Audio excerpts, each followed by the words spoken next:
Hey everybody, it's Kelly G from the Craftique Studio. Welcome in. I'm so glad that you're able to join me for part 2 of my crafty resolutions. And this one is to give watercolors another try. So let me explain.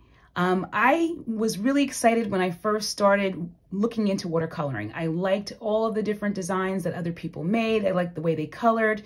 And when I tried it, it just didn't seem to work out. So I just pretty much dismissed it, put it back in the closet, and didn't look at it again. But recently I decided to try again. And I think it's all because of 2 different factors. One is that you have to have the right tools. And then the second is that you just have to try maybe a new technique or a new way of doing things. So this is the result of my try again, which I'm quite pleased with. And I hope you can see the shine in the color there, if it's picked up by the camera, because I used a special type of watercolor. I'm going to show you how I put this card together. Let's get started. The design that I used for this card comes from a BetterPress plate. This BetterPress plate is called Sunflower Border. And then it comes with a sentiment, just a note. This is available in the Craftique store. I pressed this design onto watercolor paper. The quality of it is just fantastic. You can see that there. Okay, so I'm going to put this, let me widen my screen a little bit. I'm going to put this paper on my watercolor mat. And speaking of tools, this is one of the most essential tools that helped me really get some excitement out of watercoloring. This is the Waffle Flower watercolor mat. And it's a silicone mat that just sticks right onto my glass mat here very easily, and it doesn't slip. And I put my picture right in the middle here. It doesn't really require any tape because the silicone pretty much grounds the paper, and it's not like you're going to be lifting it up in anything anyway. For the paintbrush, I use my Pink and Main watercolor brush, and this water brush has a push button valve so it can control the water. One mistake that I made when I was watercoloring in the past is that I used way too much water. And so the result was just like a blurry mess. And so I've learned now to master, mixing the watercolors and getting the right texture so that my pictures will come out a little bit more clear and there's not a lot of blurring and water, excess water onto the project. So for the paints, I used the Pink and Main Water Gem Sparkling Watercolors. And each of these paints has a sparkle to them and a shine, which I hope you saw in the finished product. So there's a bunch of different colors that come in the set, and they're all powdered watercolors, which makes them easy to mix and then also easy to clean up and store. So I'm going to use, as you can see, my palette here has been used heavily and I didn't wash it in between. So the value of that is that any of this paint that's dried here can also be picked up again once water reactivates it. I'm going to go with this sunny color here for the sunflowers, of course. And you can paint as much of this design or as little as you want. You can go for that fun look where you have it all black and white and just a couple pops of color, or you can paint the entire thing. So I'm going to add just a couple of pops of color just for today. And I'm going to use, let's see, I think I want to use Ruby. I can't remember which of these I used before, which one of these wells, so I'm just going to create another one. And as you can see, a little powder goes a long way. I mean, there's a lot left in here that you'll be able to use. So it's a great investment. Now here comes the fun part. I also have my handy dandy paper towel. And what I'm going to do is pretty much take off the excess paint on the brush initially. And then I'm going to drop 1 drop into the paint. Oops, it's not clean from the last time. Okay, 1 drop. And I'm just going to mix that up. The nice thing about this is you can get the desired consistency that you want. With like a regular old school watercolor paint, you can't really adjust it, right? You can decide or control how much water you put in it, but you still can't adjust the texture as much. You want something a little thicker, similar to like an acrylic paint almost. So that texture is really good. It's not too watery. So I'm gonna blot off my brush and take a little bit of the paint. Again, I'm not adding any more water. I'm gonna get as much water off of the brush as possible. So it's coated with the paint. And then I'm just gonna go in. Look at that. I get that beautiful color that I was looking for. And you can paint a lot before you have to add any more paint to your brush at all. So it goes a long way. Now, can you see why I'm excited about watercoloring again? Are you into watercoloring at all? Have you tried it before? Send me a message in the comments to let me know what your status of watercoloring is. And if you haven't tried it, are you excited to possibly try it after watching this video today? I hope so. And if you haven't had your watercolors out in a while, I hope this will inspire you to get them back out again. Okay, and as you can see, it's really simple. I don't have to do a lot. And you can get good control with this watercolor brush. The watercolor brushes from Pink and Main come in a set of, I believe, 3. I think this is the Mama Bear, the medium one. And as you can see, it can still get good control over the bristles in terms of painting in small spaces. Okay, I want to also highlight the other sunflower in the picture.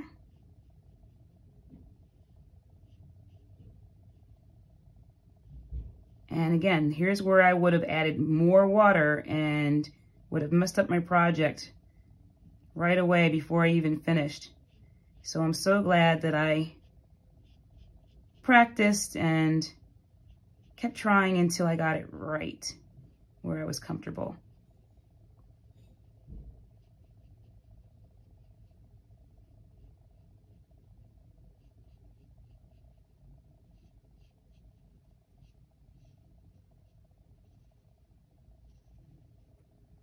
Just a little bit more. I really like these BetterPress plate designs. There's a lot of line detail. So when you watercolor, it all shows through the detail as well. Or it shows through the paint, rather. The detail shows through the paint. So you still get that beautiful image, but just a little bit of pizzazz and color that it adds to it. Okay. I really like that. You can leave it this way alone and just have a finished product, but I'm going to paint a little bit more. I want to try a different color. I want to try this ruby color and see how it looks. Oops. Clean off my brush a little bit better than that. And the nice thing about these is that you can mix and match the colors too and make other shades. There's a Milky Way white color that you can mix with the paints to give it a little bit of a lighter hue if you wanted to. This is a pretty color. And I would have thought that this is not enough water, but just wait until you mix it all up. It might be just enough or maybe even too much. This will make a really pretty nail polish color. I don't like that consistency. I want it to be a little thicker.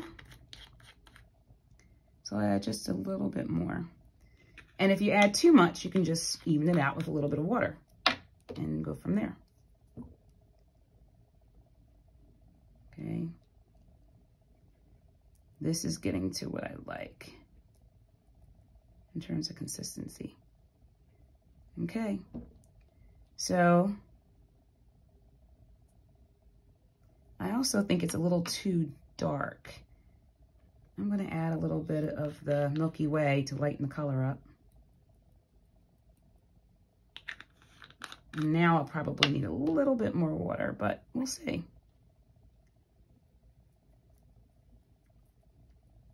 Okay, that's better.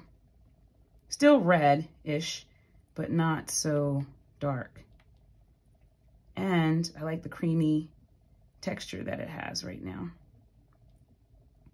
Okay, I'm gonna go in and I wanna color this flower here up to the side. Came out really pretty. And again, it might look a little dark now, but when it dries, you'll see the black line detail shine through. That happened on this card where it had the red, but you can still see that the line detail still comes through in the end, and you can actually feel it with the texture of the debossed letterpress system. Okay. I think I'm going to use a little bit of this pink that's here from a previous project, probably from the one I just did. And again, once you create the paint palette here, you can just go crazy and just keep painting different projects using the same paints. And if they dry, you just wet them again and reactivate them. So this is a little dry, and I'm just dabbing a little bit of paintbrush in here. Since I've used the yellow to my delight, let me do this. Let me mix it up, see what happens. Will it be an ugly orange or what? And I would advise in this case to take a piece of scratch paper and see what it looks like. Kind of like that. It's like a gold color. Very pretty. I think I'm gonna use it. I do need to create a swatch book of all my colors. And maybe if I make like a little color code, you know, mixing these two colors together will give you this effect. That'd be pretty as well. It's like a marigold color. And the fun thing about making these cards and painting is that you can make it any color you want.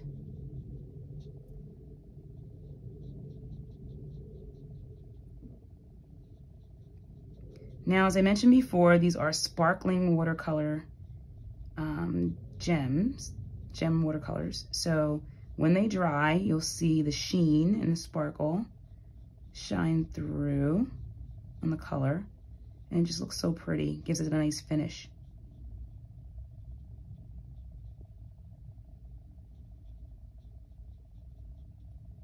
Okay.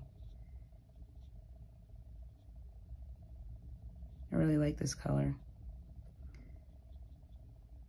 They do have an orange in the set, but while I had the paint out, why not, right? That way you don't waste it. All right, so this is getting a little watery. I'm gonna thicken it up a little bit.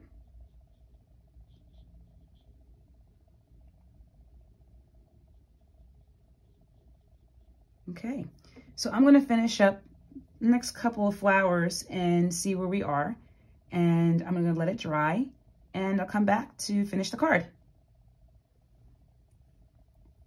And we're back.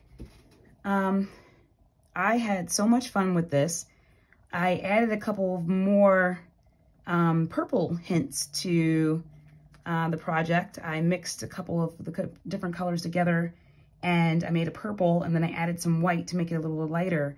And then I painted that on the project as well, just to give it a little bit more interest. And I'm so pleased with how it turned out.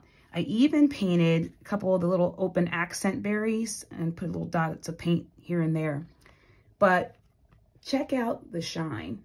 I hope you're able to see how luminous and pretty this is.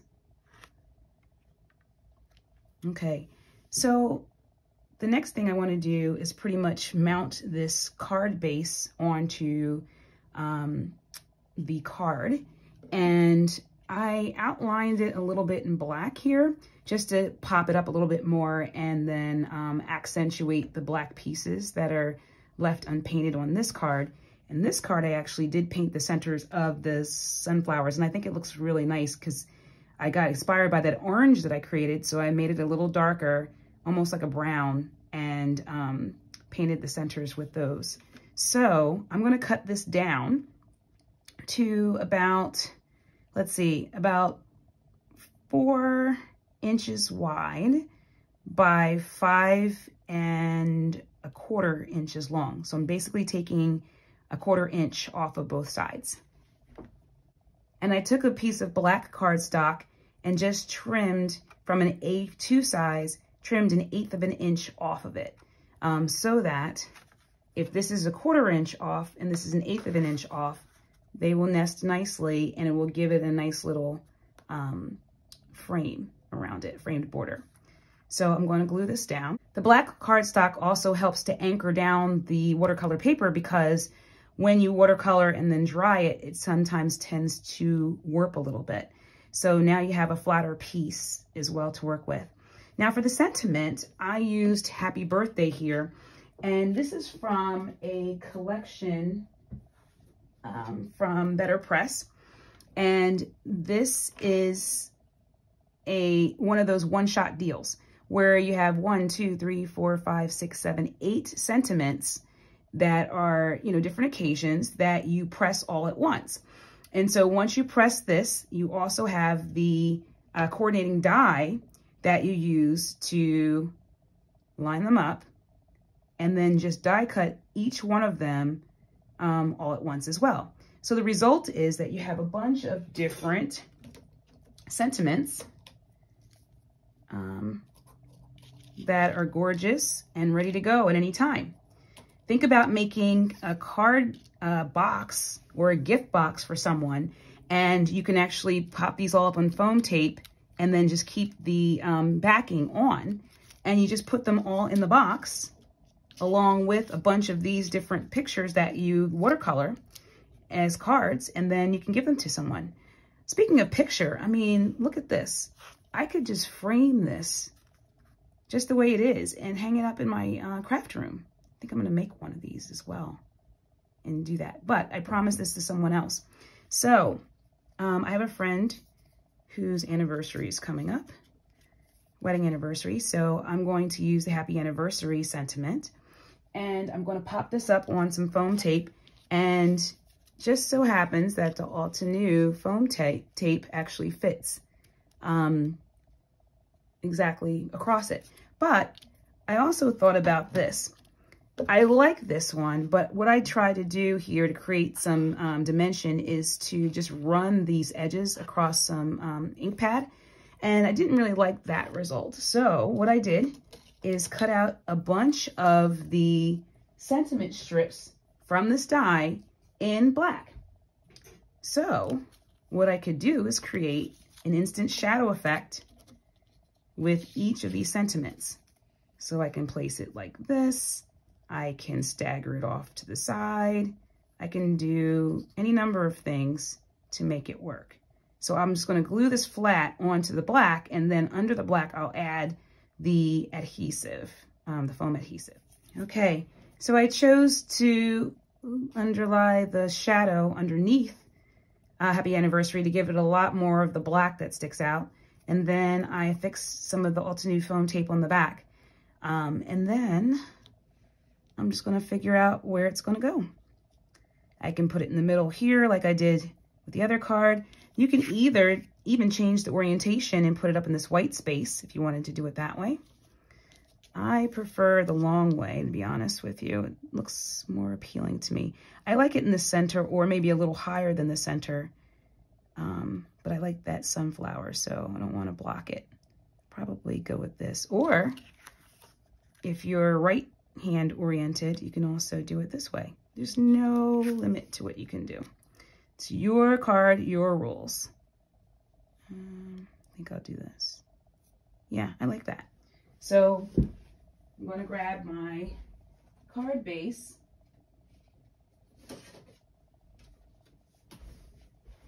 I'm going to grab my card base and glue it on. And as you can see here, there should be a slight 1/8 of an inch border between the black and the card base too, to frame it even more. So it gives it a lot of matting. And then we can add the foam tape here. And here we have our finished product. I am so excited about this, and I am excited to send this to my friends for their anniversary, and I hope they enjoy it as much as I enjoyed making it. Take a look at that design or that detail and that shimmer. I love it. Now, if you want to add a little extra zhuzh to it, you can add little stickle sparkle dots there. You can add the Gina K disco ball embellishments as well. But I like it just the way it is. I like the fact that I added a little bit of the black. It pops the greeting a little bit better than it does in the birthday card, but I like that one too. So I hope you enjoyed this, and I hope you are now excited about pulling out those watercolors and giving it a try. You can shop everything that we've used today in the Craftique shop. Thanks for stopping by.